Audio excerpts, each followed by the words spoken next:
from a pew. Good morning, good afternoon, and good evening.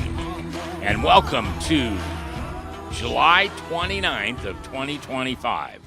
And I always tell you at the beginning of these programs, the reason that I always give the dates is because we know that you may be watching this 24 hours from now, or 24 days from now, or 24 years from now. Who knows? And so we tell you when we do this so you don't listen or watch the show in 20 years and go, boy, those guys were out of it. We already got this solved. All right, and I have a special guest today. His name is Steve Aerts, and that's German, right? Dutch, okay. And Steve and I are friends at church. And if you know anything about my relationship with Jesus, it's everything to me. And one of the things that we all try to work on in our relationship with Jesus is idols. And I know a lot about idols because I used to have a ton of them. And you have an understanding of idols really well. And so if we had a shorter name for this show, it was, Who Do We Idolize?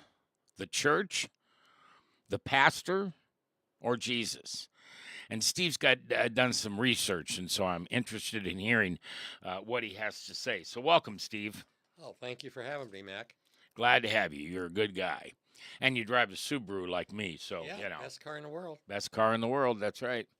Okay, so who do you think we idolize? Well, by the very fact that we use the word idol, it means that we're not going to be talking about worshiping or recognizing or anything to do with being God or any tributary of that. However, what gets confusing in the minds of many people in the secular world is that the idol that one worships is treated like a god. And in many minds, it may represent their God. They may even go through the steps of going through an organization. They may even go to a church. They may go to a Christian church, but yet still will idolize something totally different than the Lord. And because of the deceptiveness of this is why it's important to me, because the wool is being pulled over so many eyes. I don't think in many cases that's intentional. It's not intentional. There are many forces working against good in this world. Yeah, I've always said, and I teach this to my guys, and I'm so blessed to have a group of guys that I study the Bible with several times a week. And anything that you put above God is an idol. Well, I would say more distinctly than that, more succinctly maybe, in place of, not above, in place of. Yes. Because God really cannot, he's a very jealous God. He will not stand aside and be worshipped in addition to. Yeah. It's him or nobody. Yeah. That's just it has to be that way. He's all or nothing. Well, and I always, and here's where I wish I had a pen that I could write this on, like the whiteboard that the guy, what's that guy, Rush Limbaugh, didn't he always have a whiteboard? Absolutely. But, there's God's will, and there's everything else. And you remember the cartoon Tom and Jerry, okay? Well, the Absolutely. Tomcat was constantly chasing little Jerry, Jerry was the mouse. Jerry was the mouse. And all of a sudden, Tom would find an angel on one shoulder and the devil on the other. And he taught me, at least, and I've heard others agree with me or have this same perception, that it was like we got to choose whether we were going to follow Jesus or God, or whether we were going to follow the devil. And what the devil gets us to do is to say, oh, it's okay to have me in there involved. You don't have to do it. It's what they did to Eve in the garden. Oh, you can eat that from that tree. That's perfectly all right. Well, on this side of heaven, we will never fully follow God's will. There will always be a little bit of Satan's will involved in what we're doing. And Flip Wilson had it right. The devil made me do it. Now, that doesn't mean we're not responsible for our actions because we are.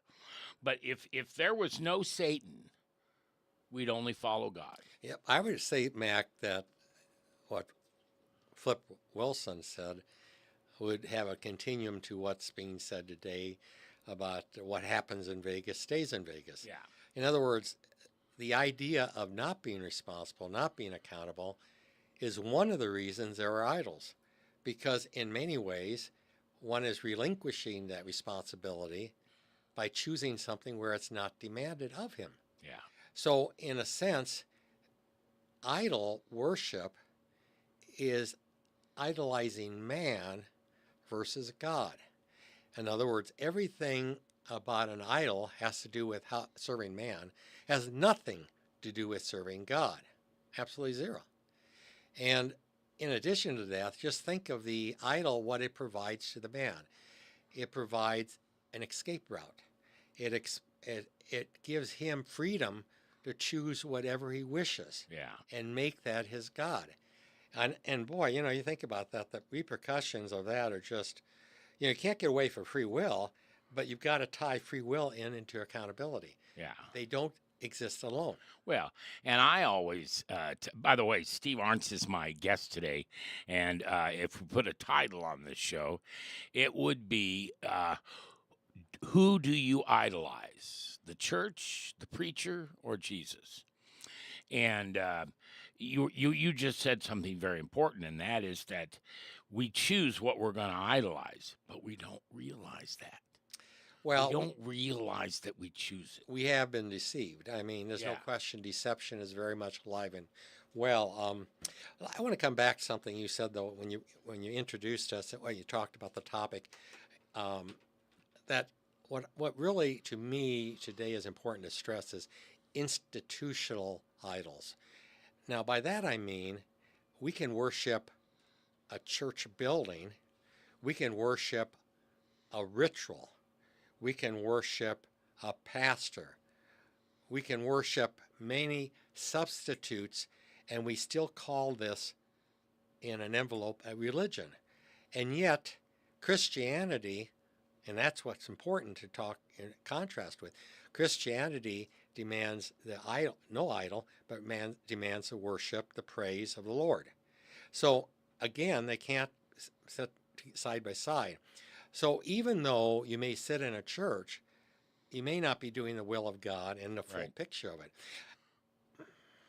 I was standing next to a pastor. I lived in Des Moines for 40 years. Right. Those people think they actually have a decent football team over there. And and I applaud you that you haven't been contaminated beyond repair. So. I know I did not. Now you made me lose my train of thought. I'm sorry. Anyway. Well, you're a Nebraska Husker fan, and that's all we ask. Yeah, thank you. Ames is having its issues, and Iowa, who knows what they're up to. I mean, it's the way it is. Well, so idols. I have not had Jesus in my life for more than 16 years. In fact, it was 16 years this month that he came to me and looked at me and said, "I don't know you." And I've never heard anything scarier in my life. And one of the first things he did is he made me aware of my idols. I didn't think I had any idols. What does that mean? Well, I had cars. Like Cadillacs. Yeah. Great idols. Yeah, love those guys. Today they got to be the Beamers, right? Yeah, well, I was a Jaguar guy. Well, let's go with Tesla. We got to be up to date here. Okay, yeah, go to Tesla. How many rental properties did I own? How many businesses did I own? Your value is based on what you own. Yeah.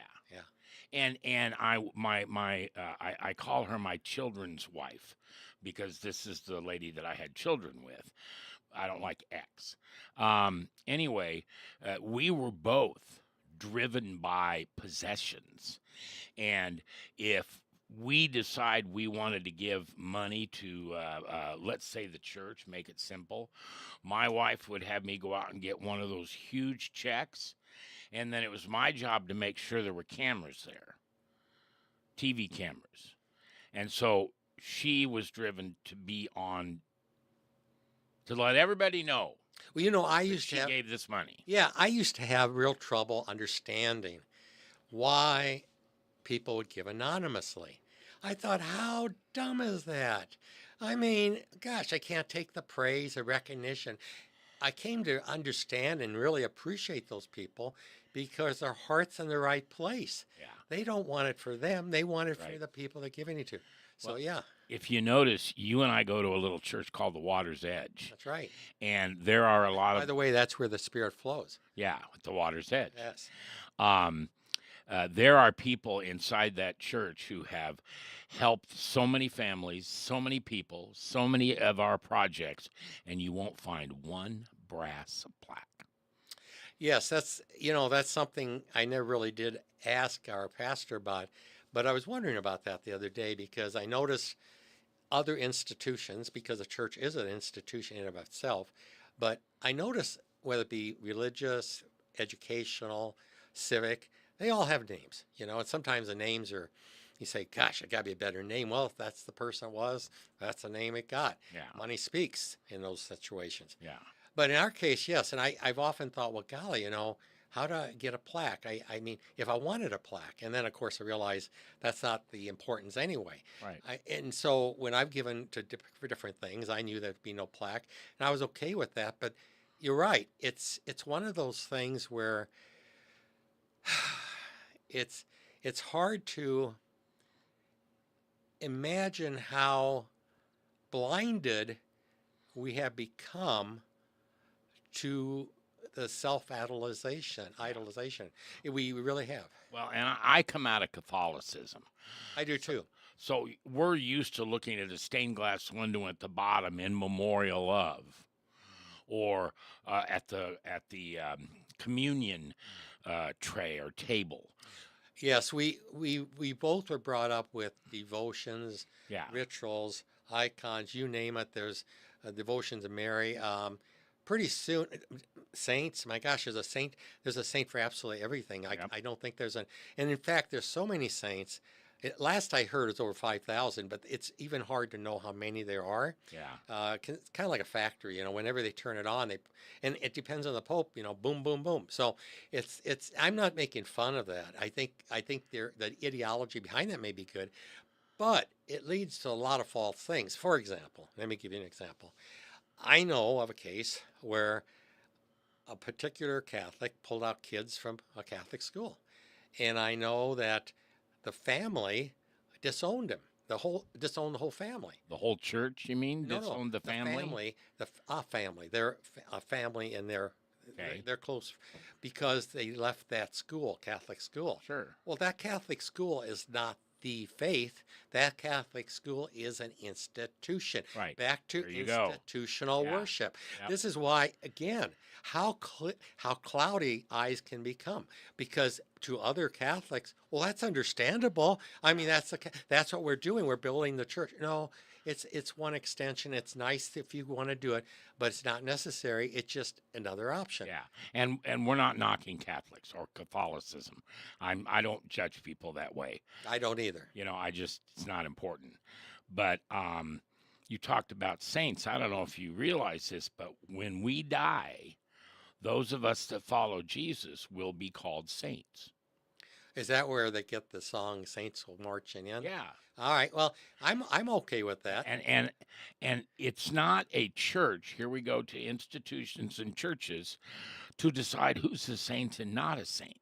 Yeah, the hardest thing about man, it's a constant battle with pride because we constantly want to resort to we know best, even when we say, "Look at me." Back to the Pharisees' time, I pray and I give alms and I do all this stuff, and yet we may not say the same things, but yet we, by our actions, many times are doing it. The plaques very much are statues to us.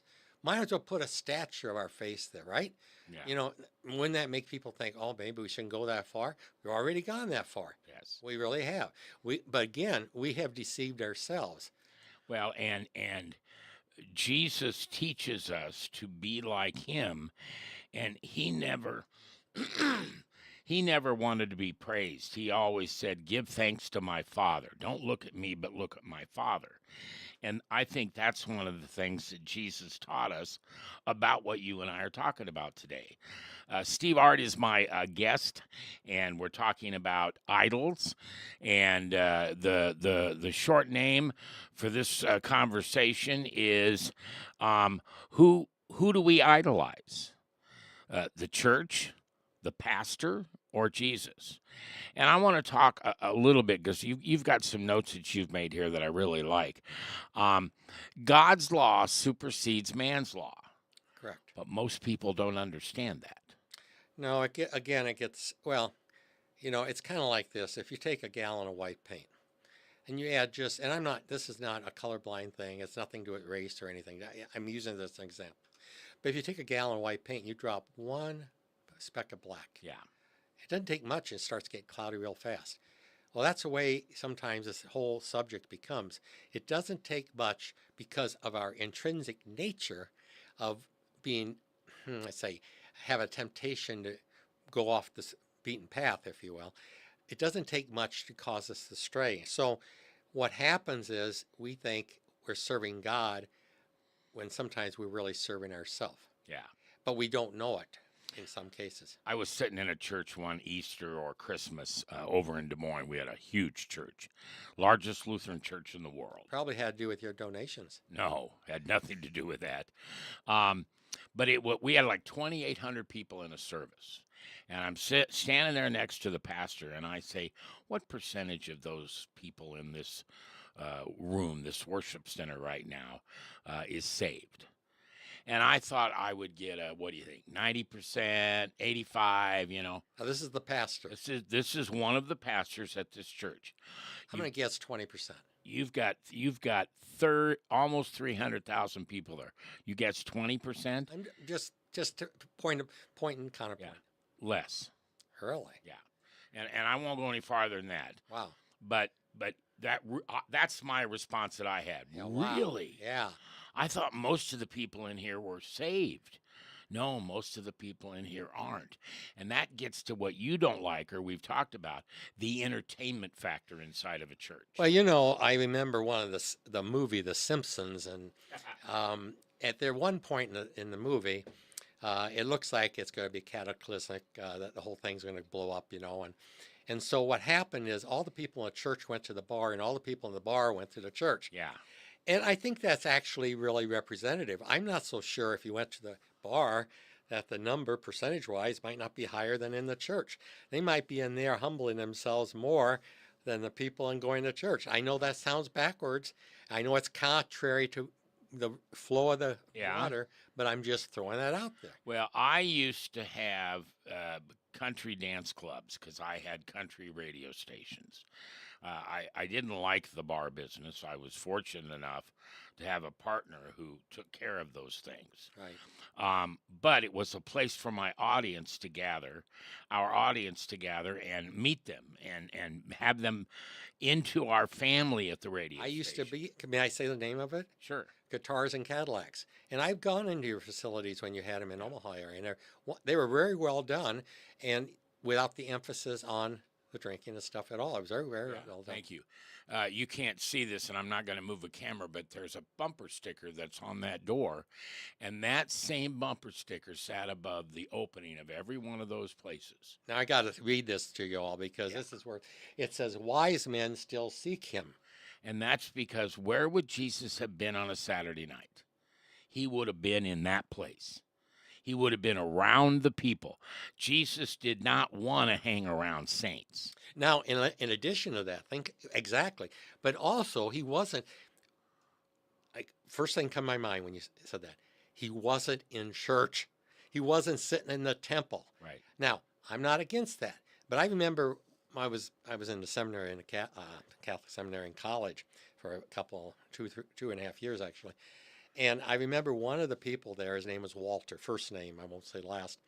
But the poor guy, I remember taking him home one weekend just to get him out of there. And I wasn't that close, so it was a major thing. And anyway, he disappeared. We lived in the country.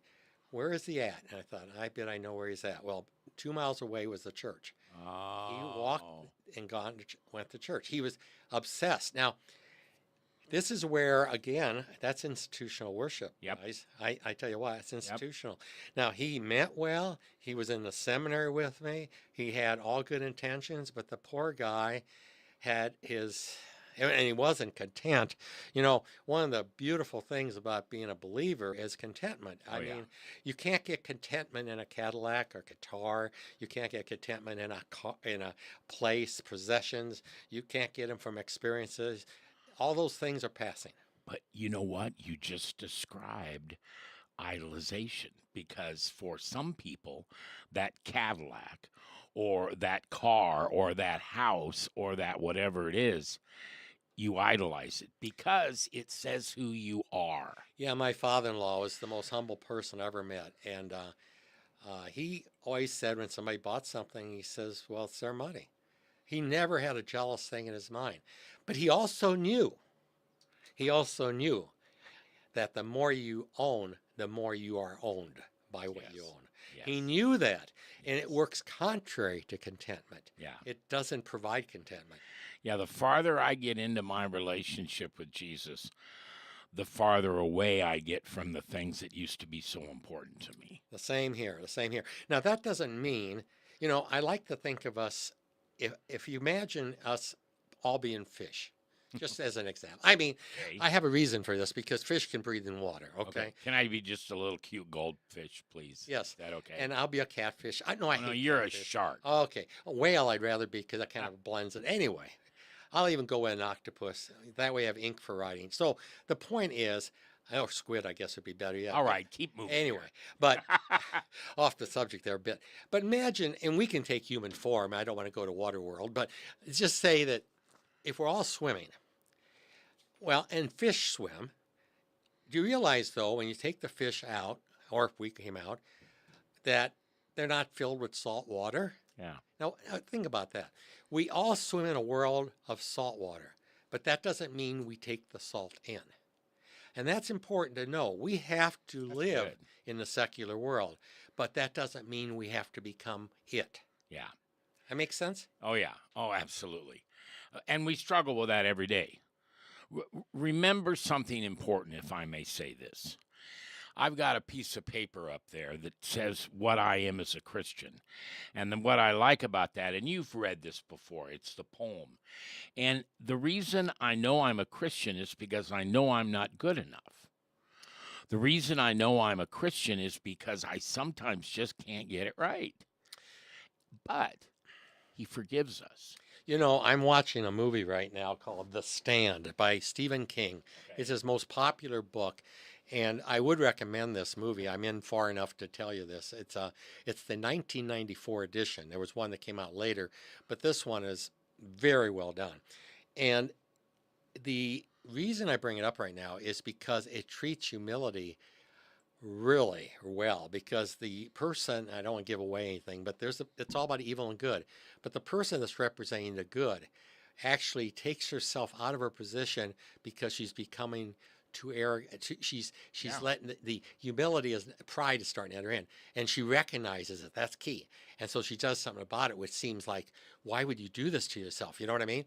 And yet she does, and it's beautiful because it kind of gets into what you would call, in Paul Johnson, who's a history writer, from a Christian perspective, wrote a book, 1,000-some pages, called History of Christianity. Oh, yeah. And it's still the standard, really, in Yes. terms of being objective and Yep. such.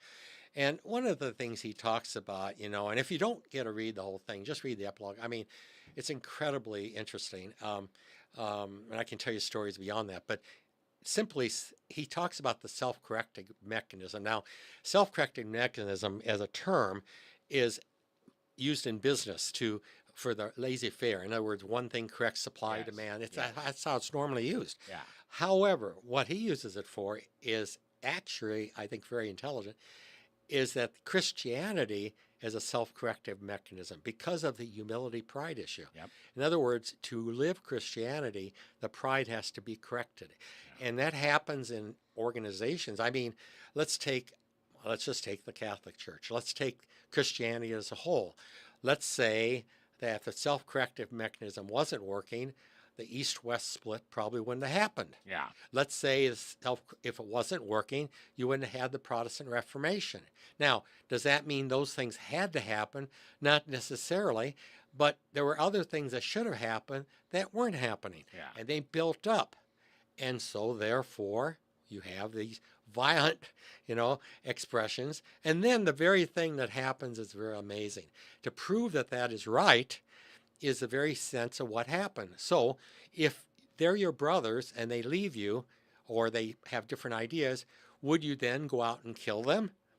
Is that the expression of Christianity? Whoa, yeah. Well, that's what happened with the Protestant Reformation, as an example. Yeah. So if it wasn't for that, if we didn't have a self-corrective mechanism, if Christianity wasn't self-cleansing, if righteousness could exist within it forever, then we wouldn't have anything but an idol.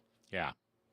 My guest today has been Steve Aerts, and we go to church together, and these are the kind of conversations we love to have. And I had him in today because he is very knowledgeable on idols and institutional idols, church idols, the pastor, or Jesus. And today we covered the institutional pretty good.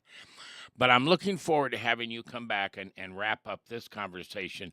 But then I really think it's important that we talk about how we idolize our pastors, because that is the worst thing we can do.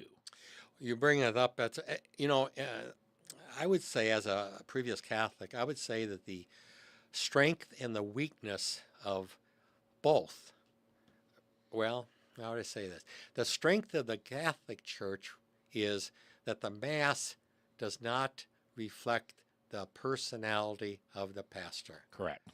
In the case of the Protestant that I am aware of, services, oftentimes it does, because the Mass doesn't exist as such. And so there's more conversation, more time for songs selected with the pastor, which reflects him, and also his message. And so personality becomes an issue. So you can have a church that can rise and fall on the basis of one person, which is wrong. Yeah. That's where idolization gets, that's dangerous.